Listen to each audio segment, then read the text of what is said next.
जय जय रघुवीर समर्थ. जय जय रघुवीर समर्थ. श्रीमद्दास बोध. दशक पहिला स्तवन नाम. समास दुसरा गणेश स्तवन निरूपण नाम. श्रीराम समर्थ. समर्थांनी दशक पहिला स्तवनांचा आणि त्यामधला समास दुसरा गणेश स्तवन निरूपण नाम. गणेशाला पहिलं वंदन केलेलं आहे. प्रत्येक गोष्टीची सुरुवात ही गणेशापासून सुरू होते आणि गणेशाचं स्तवन या समासामध्ये सांगितलेलं आहे. कसं करायचं? ओम नमोजी गणनायका सर्व सिद्धी फळदायका अज्ञान भ्रांती छेदका बोधरूपा. ओम नमोजी गणनायका म्हणजे त्या गणेशाला मी वंदन करतो, तो जो सर्व सिद्धींचा फळदाता आहे. अज्ञानाला बाहेर काढून विपरीत ज्ञान नष्ट करून करणाऱ्याला बोधरूप अशा गणनायकाला मी वंदन करतोय. समर्थ सांगतात जो सर्व सिद्धींचा फळदाता आहे, तो आपल्या शरीरातून या अंतःकरणातून अज्ञान विपरीत ज्ञान तो बोधारूपातून बाहेर काढतो. त्याला साष्टांग नमस्कार म्हटलेला आहे. त्याला मी वंदन करतो. माझी या अंतरी भरावे सर्व काळ वास्तव्य करावे मज वाक्शून्यास वदवावे कृपा कटाक्ष करुणी. समोर म्हणतात माझी अंतरी भरावे म्हणजे आपण माझे अंतकरण व्यापून सर्व काळ त्यास वास्तव्य करावे. माझ्या अंतकरणात तुम्ही राहावे, वास्तव्य करावे. आपल्या कृपा कटाक्षाने माझे अज्ञान दूर करे.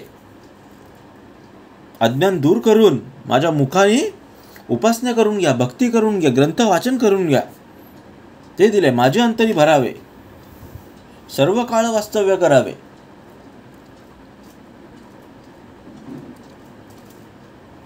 माझ्या या शरीरामध्ये या देह शरीररूपीमध्ये तुम्ही वास्तव्य करा. माझ्यातील अंतकरण, माझ्यातील अहंकार,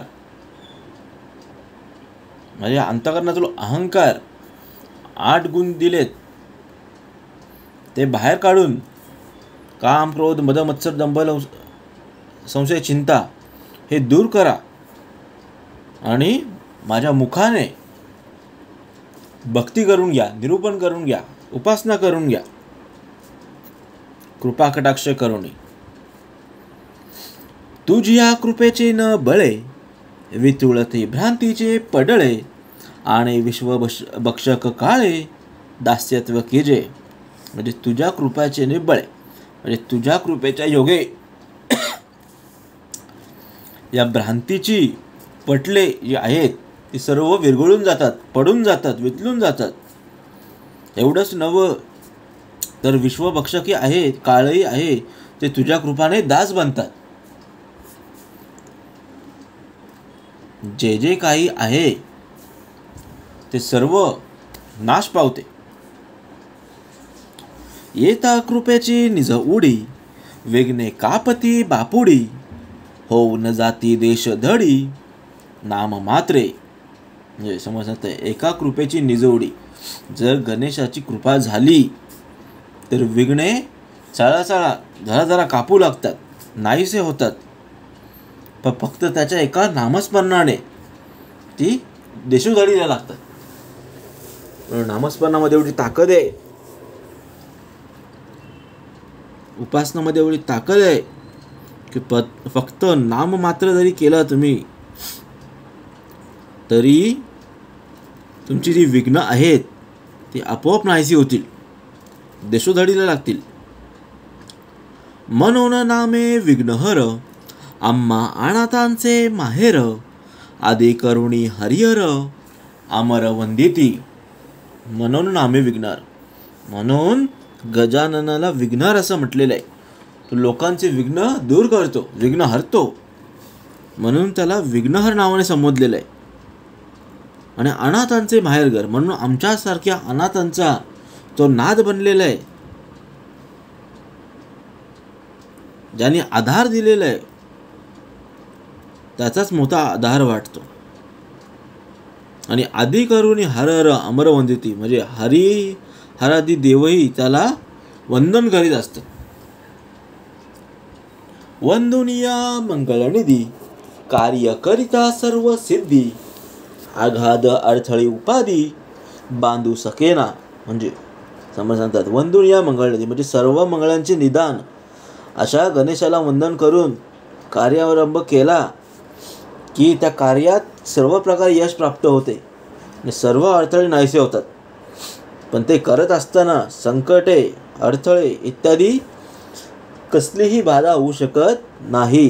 ते समजण्यासाठी वंदनीय मंगलनिधी, कार्य करता सर्व सिद्धी. तुम्ही कोणतेही कार्य करा ते पुढे नेण्यास श्री समर्थ आहेत. नेत्र रिगुनिया मणी, पांगुळे सर्वांगी, सगुण रूपाची टेव, महालावण्य लागव, नृत्य करिता सकळ देव, तटस्थ होती.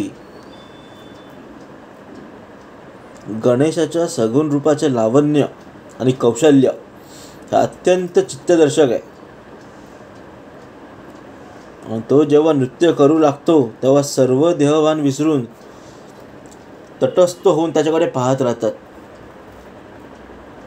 तर महालावण्य लागव,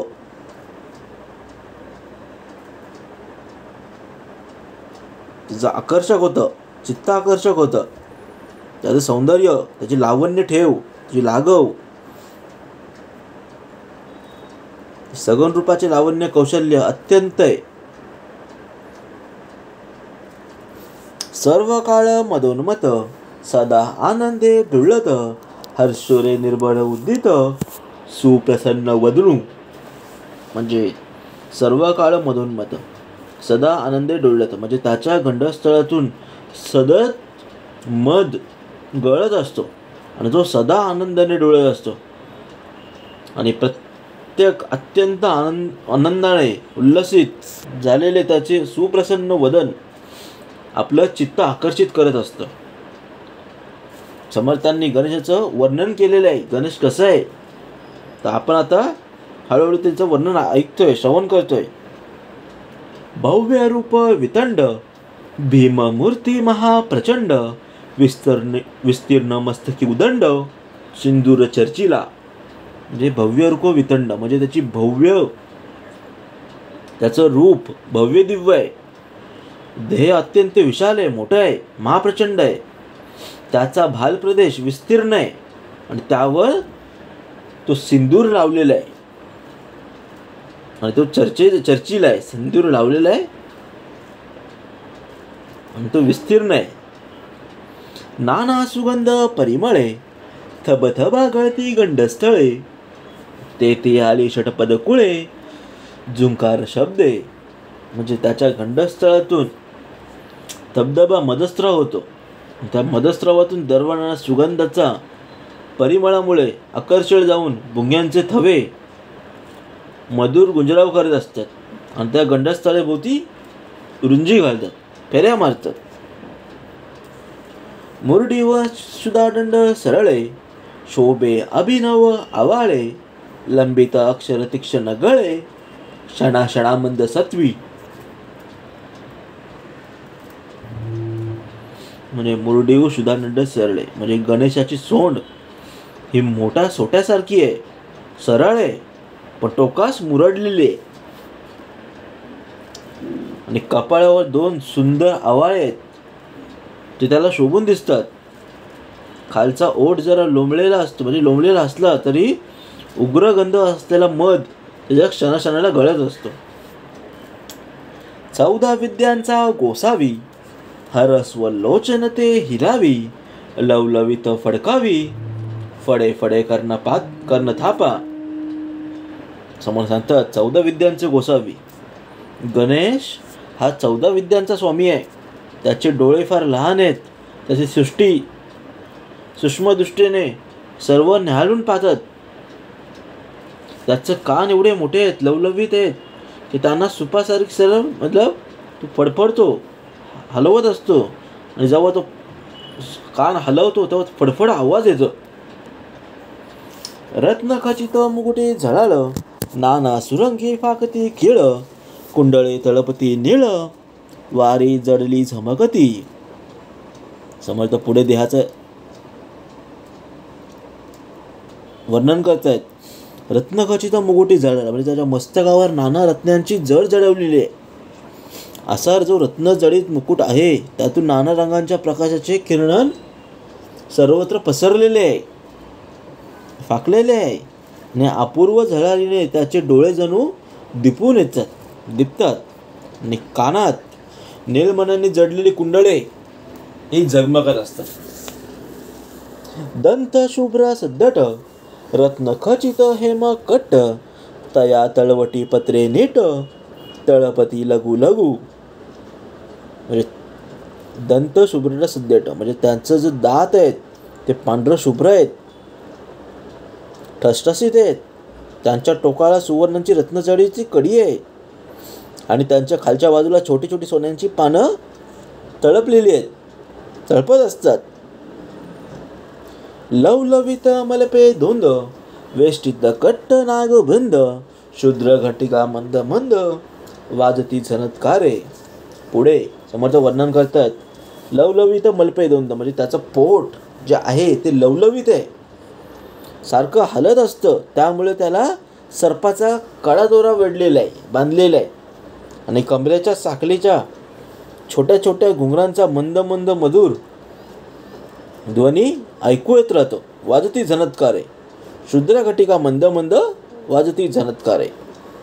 चतुर्भुज लंबोदर, कासे कासला पितांबर, फडके दोंदीचा फणीवर, दुदुकार टाकी. म्हणजे पुढे सांगतात समर्थ चतुर्भुज लंबोदर म्हणजे त्याला 4 हात आहेत. 4 हात असून ते लंबोदर आहेत, मोठे आहेत. लंबोदरावर सोनचाकळी पितांबर नेसलेलं आहे आणि तर पोटावरील मोठा नख सारखे ते फुतकार जगलेले आहे. दुदुकार टाकी म्हणजे नागासारखे फुतकार जगत असतो. डोळवी मस्तक जिव्हाळाळी, घालून बैसाला वेटाळी, उभारुणी नाभी कमळी.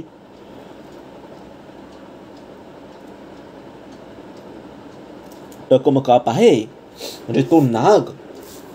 डोळवी मस्तक जिव्हाळाळी आणि घालून बसलेली वेटाळी म्हणजे तो नाग कमरेला वेढा घालून बसलेला आहे.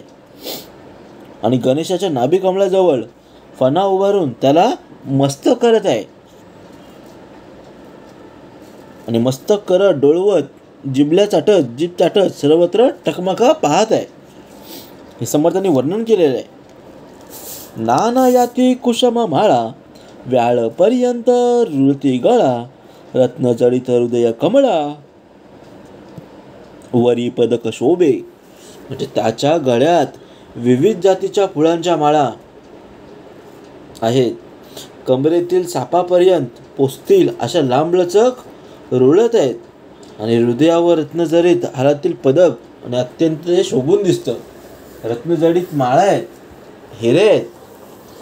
आणि ही सर्व पदकं हे सारी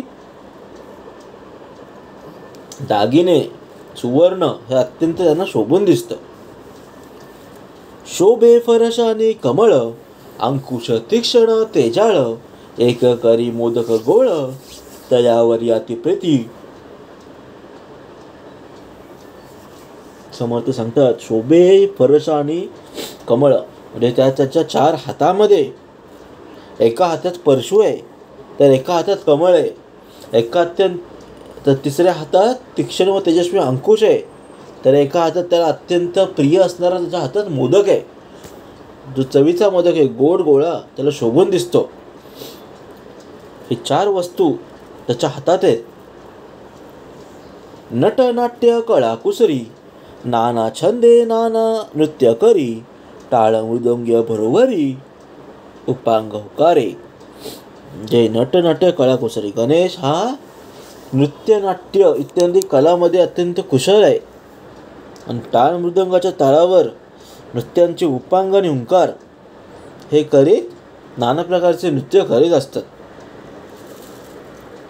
स्थिरता नाही एक क्षण, चपळ विषयी अग्रगण, साजरी मूर्ती सुलक्षण, लावण्य खाणी. तुम्हाला सांगतात स्थिरता नाही एक क्षण, म्हणजे इतका विशाल आणि थुळथुळीत देह असून चपळतेमध्ये गणपती आहेत जे अग्रगण्य आहेत, ते क्षणभरही स्वस्त राहत बसू शकत नाही. आणि त्याची साजेरी मूर्ती सुलक्षण आणि लावण्याची जणू खाणच आहे, लावण्याची जणू खाणच आहे. ऋणजुना वाजती नेपुरे, वाकी बोबाटते गजरे, घागरिया सहित मनोहरे, पाऊले दोन्ही. म्हणजे रुंजुरा वाजती नुपुरे, म्हणजे पायात जणी नुपुर रुंजुणत असतात. आणि दंडातील वाक्यांचा मधुर ध्वनी जो आवाज येतो तो होत असतो. आणि त्या मधुर झंकारामुळे, घागऱ्यांमुळे दोन्ही पावले भक्तांचं मन हरण करत असतात. ईश्वर सभेशी आली शोभा, दिव्यांबराची फाकली प्रभा, साहित्यविषयी सुलभा, अष्टनायक होती. समोर सांगतात ईश्वर सभेशी आली शोभा, म्हणजे गणपतीमुळे देवांच्या सभेला शोभा निर्माण होते, शोभा येते. त्यामुळे दिव्य वस्त्रांची प्रभा सर्वत्र पसरलेली आहे. आणि त्यांच्या कृपेमुळेच साहित्य निर्मितीच्या वेळी अष्टनायिका सर्व सहाय्य करू लागतात. आईसा सर्वांगे सुंदर, सकळ विद्यांचा आगर, त्याचा माझा नमस्कार, साष्टांग भावे. समोर सांगतात आईसा जो सर्वांगाने सुंदर आहे, एकनिष्ठ आहे, तो सकळ विद्यांचा वसतिस्थान आहे, असा त्या श्री गणेशाला मी साष्टांग भावाने नमस्कार करतो, वंदन करतो. ध्यान गणेशाचे वर्णिता, मती प्रकाश होय भ्रांता, गुणानुवाद श्रवण करिता, वोळे सरस्वती. समजा परत सांगता त्या गणेशाच्या रूपाचे वर्णन जे केले आहे ते भ्रमित आहे, चित्त आहे, माणसाच्या बुद्धीत ज्ञानाचा प्रकाश पडतो. आणि त्यांच्या गुणाचे श्रवण जर केलं तर प्रत्यक्ष सरस्वती प्रसन्न होते. जयासी ब्रह्मादिक वंदिती, ते मानव बापुडे किती, असो प्राणी मंदमती, तोही गणेश चिंतावा. जास्त ब्रह्मादी म्हणजे जे ब्रह्मा आहेत, ते ब्रह्मदेव आहेत, जेही वंदन करतात त्यापुढे बिचारे मानव काय एक चीज आहे. म्हणून मंदमती असणाऱ्यांनी श्री गणेशाचे चिंतन करावी, उपासना करावी, भक्ती करावी. त्याचं दुःख गणपती हरणार आहेत. जे मूर्खाऊ लक्षण, जे काही ना होणे हीन, त्याची होती दक्ष प्रवीण, सर्व विषयी. म्हणजे कारण जे मूर्ख अवलक्षणी आणि अथवा हिनाहून हीन आहेत तेही गणेशाच्या कृपाने अत्यंत चतुर आणि सर्व विषयात प्रारब्ध आहेत, पारंगत आहेत. ऐसा जो परम समर्थ, पूर्ण करी मनोरथ, सप्रचित वजन स्वार्थ, कल्लो चंड विनायक. म्हणजे समोर सांगतात गणेशाचं अपार सामर्थ्य आहे. त्याची जर कृपा झाली तर भक्तांचे सर्व मनोरथ पूर्ण होतील आणि त्यांना अनुभवयुक्त परमार्थाची प्राप्ती होईल. म्हणून कलियुगात देवी चंडी आणि गणेशाची पूजा करावी असं शास्त्रामध्ये लिहिलेलं आहे, शास्त्रामध्ये सांगितलेलं आहे. ऐसा गणेश मंगळमूर्ती, तो म्या स्थविला येता मती, वांछा धरुणी चित्ती परमार्थाची. समोर सांगतात अशा प्रकारे मंगलमूर्ती गणेशाची वर्णन स्तुती या समासामध्ये केलेली आहे. आणि हे मनात परमार्थाची धरून, इच्छा धरून यथामती केलेली आहे. ऐसा गणेश मंगळमूर्ती, तो म्या स्थविला यथामती, वांछा धरुणी चित्ती परमार्थाचे. अशा प्रकारे समर्थांनी गणेशाचं वर्णन केलेलं आहे, स्तुती केलेली आहे. आणि आता आपल्या मनात परमार्थाची इच्छा धरून यथामती करायची आहे. इति श्रीदासबोधे गुरुशिष्य संवादे गणेशस्तवन नाम समास दुसरा. जय जय रघुवीर समर्थ.